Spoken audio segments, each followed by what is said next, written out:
Bonjour. Alors, épisode 7, 8 et 9. Hermès avait soif de connaître le monde. Il partit aussitôt en direction du mont Parnasse, emportant avec lui son bâton d'or avec les 2 serpents enlacés. Il marcha en chantant tout le long du chemin. Il traversa des plaines verdoyantes, puis des vergers en fleurs. Les arbres aux fleurs roses ou jaunes se mêlaient aux prairies herbeuses. Le spectacle de la nature le remplissait de bonheur. Hermès arriva bientôt au pied du mont Parnasse.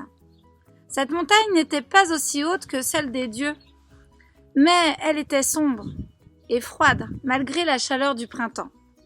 Plus Hermès grimpait, moins il y avait d'herbes et de fleurs. Bientôt, il n'y eut plus que des cailloux. Au détour du chemin, un petit ruisseau apparut. Une vieille femme accroupie y lavait de grands linges blancs qui servaient à emmailloter les bébés. Ses cheveux gris étaient noués en un chignon serré. Elle avait un beau visage, encore lisse, malgré son grand âge. Mais ses yeux ne souriaient pas. « Que viens-tu faire ici ?»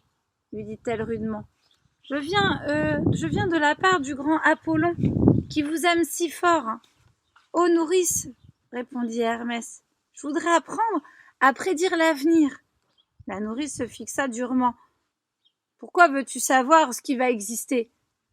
Sais-tu déjà voir ce qui existe autour de toi ?» Le jeune dieu hésita, puis répondit « Ben non, apprends-moi. » La vieille femme au visage sévère fit signe à Hermès de s'approcher. « Penche-toi sur ce ruisseau, raconte-moi ce que tu vois, » lui dit-elle. Hermès regarda l'eau qui coulait et répondit « Bonne nourrice, je ne vois rien que de l'eau qui court entre les cailloux. Quand tu repartiras d'ici, tu y verras 1000 trésors cachés. » Elle prit le baluchon du garçon et le conduisit dans la grotte où elle dormait. Hermès resta 7 jours et 7 nuits avec la première nourrice, qui s'appelait Antalya, et elle lui apprit à ouvrir les yeux sur le monde.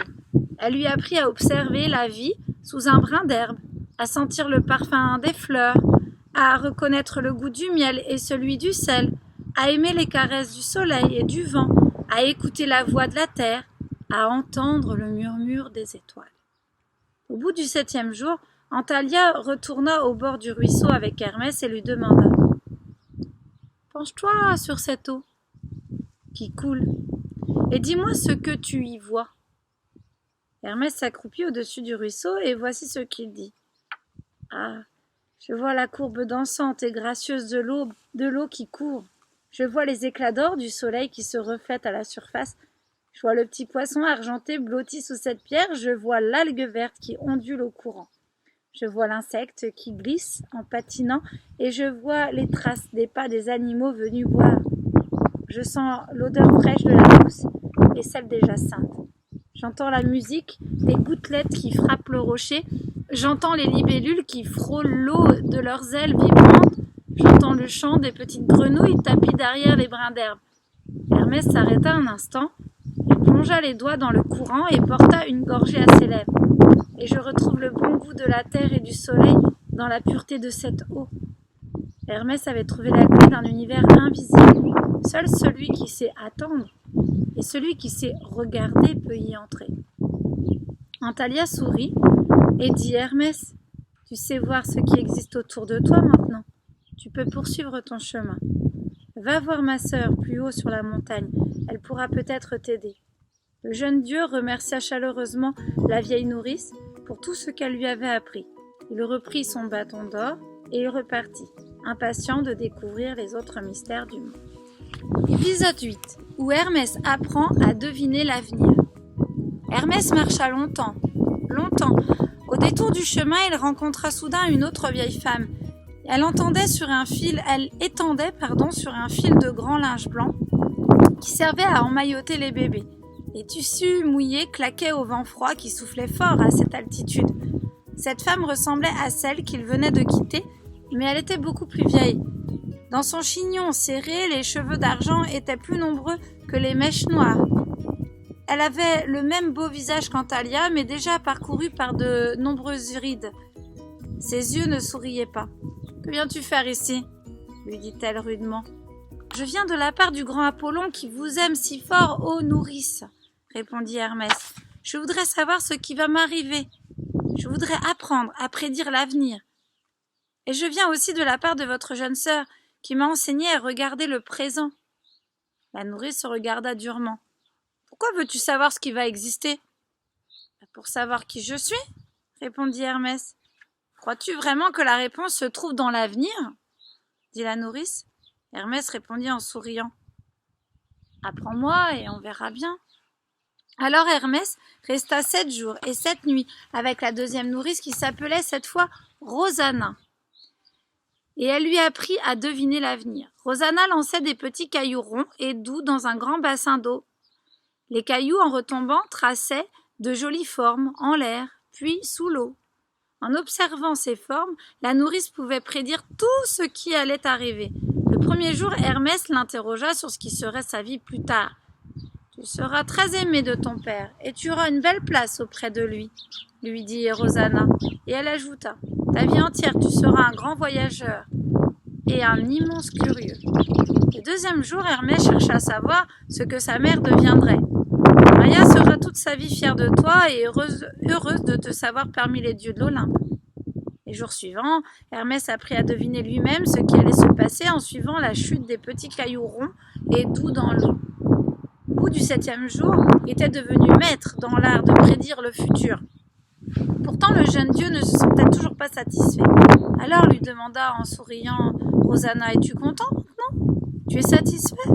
Tu sais qui tu es ?» Hermès soupira et hocha la tête. « Non, vous aviez raison, je sais lire le présent et l'avenir, pourtant il me manque encore quelque chose, mais je sais pas quoi. »« Ce qui te manque, » répondit la vieille nourrice, « c'est de connaître ton passé. Tu es fait de ce que tu vis aujourd'hui et de ce que les autres ont vécu avant toi. Pour savoir qui tu es, tu as besoin de savoir d'où tu viens. » À ces mots, le visage d'Hermès s'éclaira. Oui, c'était bien cela ce qu'il cherchait. C'était connaître l'origine de toutes les choses. « Poursuis ton chemin, » dit Rosanna. « Va voir ma sœur, plus haut sur la montagne. Elle pourra peut-être t'aider. » Hermès remercia Rosanna pour tout ce qu'elle lui avait appris, saisit son bâton d'or et partit. Il marcha longtemps. Au détour du chemin, il arriva enfin devant la plus vieille des 3 nourrices. Elle était assise sur un petit tabouret en pierre et repliait 2 grands linges blancs qui servaient à emmailloter les bébés. Une faible lumière venait de son visage ridé. Elle avait langé, nourri et bercé les enfants des dieux de toute une éternité. Ses bras étaient fatigués d'avoir tant porté, ses mains étaient usées d'avoir tant caressé, sa voix était cassée d'avoir si souvent chanté. Mais elle était la mémoire vivante de tout le monde. Ses yeux avaient tout vu depuis la nuit des temps. Elle s'appelait Pausania. Hermès la contemplait sans rien dire. C'est elle qui leva la tête et lui dit « Entre, je t'attendais. » Hermès se jeta à ses pieds et sans plus réfléchir, il posa sa tête sur les genoux de sa vieille nourrice.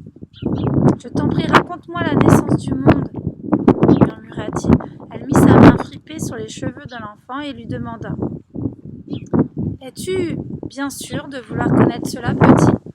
C'est une histoire où les forces du mal et du bien se combattent, une histoire dont on sort transformé. » Hermès frissonna. « Oui, je le veux, » souffla-t-il. Alors la vieille eut un faible sourire. Elle leva la main et elle fit un geste étrange, comme pour jeter un sort à Hermès qui était à ses pieds. Aussitôt, il tomba dans un profond sommeil. « Puisque tu le voulais, » murmura la vieille, « tu vas assister toi-même à la naissance du monde. » Épisode 9, où Hermès assiste à la naissance du monde. Lorsque Hermès ouvrit les yeux, il faisait noir, un noir profond, pas la moindre petite lueur. Il ne savait pas où il se trouvait, il n'entendait rien qu'un immense silence. Le jeune dieu flottait dans un vide sans fin. Il sentait d'étranges mouvements autour de lui, comme si une matière remuait en silence, comme si dans ce vide où il se trouvait, des forces s'agitaient. « Te voici dans le chaos !» souffla une voix à son oreille. C'était la voix de Pausania. Elle rassura Hermès. Toutefois, au commencement, il y avait rien du tout. Rien d'autre qu'un trou béant, le chaos. Puis soudain, on ne sait ni comment ni pourquoi la déesse Terre surgit du chaos. Regarde, on l'appelle Gaïa. Enfin, quelque chose de stable et de solide venait de naître et de ce vertigineux trou noir. Gaïa, toute ruisselante de lumière, s'offrait comme le plancher du monde. Hermès ne la quittait pas des yeux, ébloui par cette apparition. Il se sentait protégé, en sécurité, comme lorsqu'il était dans les bras de sa mère. Une partie de Gaïa plongeait encore dans le chaos, mais le reste se dressait vers le haut. Elle était la déesse de la terre, la mère de toutes choses dans l'univers. Désormais, tous les êtres avaient un endroit où poser les pieds. D'un mouvement gracieux, elle s'étira. C'est alors qu'au-dessus d'elle, un autre dieu apparut. « C'est Uranos !» souffla la voix de Pausania à l'oreille d'Hermès. « Il est le ciel !» Uranos avait une allure puissante et protectrice. Hermès le vit s'allonger juste au-dessus de Gaïa et la recouvrir, exactement comme un couvercle. Uranos venait d'accrocher pour toujours le ciel au-dessus de la terre. Hermès murmura « Mais cette terre et ce ciel sont encore vides. Ils ne ressemblent pas du tout à la terre et au ciel que moi je connais. » Pausania eut un petit rire. « Comme tu es impatient, me répondit-elle, nous n'en sommes qu'au tout début de l'histoire. Il manque encore quelqu'un d'essentiel. » Tout absorbé par les merveilles qui s'accomplissaient sous ses yeux, Hermès n'avait pas remarqué la présence d'un autre personnage, lui aussi sorti du chaos juste après Gaïa.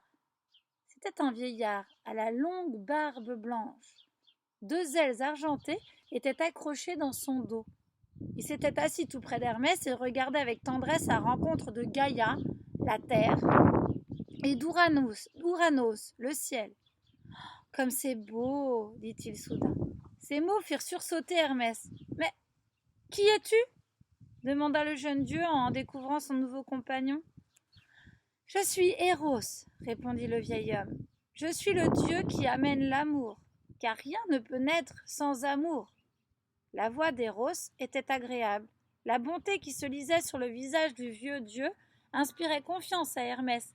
Il regarda à nouveau Gaïa et Uranos en train de créer le monde. Gaïa venait de faire naître les montagnes, les collines, les vallées et les grottes. Puis elle s'était endormie. Penché tendrement sur elle, Uranos fit ruisseler une petite pluie fine. Cette pluie se glissa dans toutes les fentes secrètes de la terre. Aussitôt, l'herbe surgit, les arbres, les fleurs et toutes les plantes sur la terre. Une petite pluie qui continuait de couler doucement sur Gaïa remplit les étangs, les rivières, les fleuves et enfin les océans. Hermès, ses yeux brillants d'excitation, demanda à Pausania « Pourquoi m'as-tu annoncé que cette histoire serait terrible ? Ce que je vois, c'est magnifique. C'est après que tout se complique, répondit la vieille nourrice d'un air sombre. Mais tu as eu la réponse à ta première question. Maintenant, il faut rentrer chez toi. Reviens me voir quand tu auras d'autres questions à me poser. Fin. À demain.